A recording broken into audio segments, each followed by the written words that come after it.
Welcome back, Lighthouse Explorers. I hope you had a wonderful Easter and are still in a chocolate coma. I think I ate all the chocolate I was given in the first 5 minutes, unfortunately, so I'm open to any leftovers that you may have lying around, and I'm just putting it out there. Now, I've discussed the automation of lighthouses frequently throughout this podcast. It's a pretty essential part of the lighthouse story. If you're unfamiliar with the concept, in the past lighthouse keepers were put in charge of lighthouses and their day-to-day operations.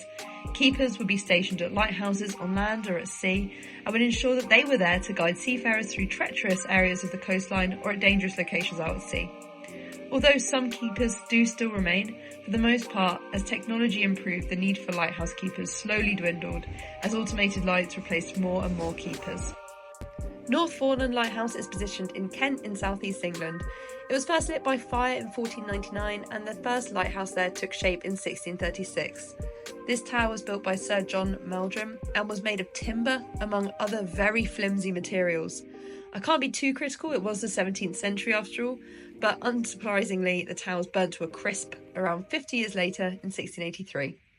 Today we'd probably throw up a temporary LED light to tide us over while she was rebuilt, but as I mentioned it was the 17th century, consequently they popped a single candle into a lantern and stuck it on a pole.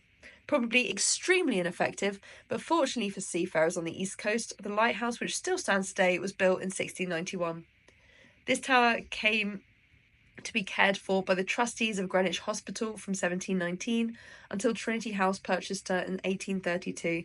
Whilst in their capable hands, the light has been upgraded in 1894, 1904 and 1923.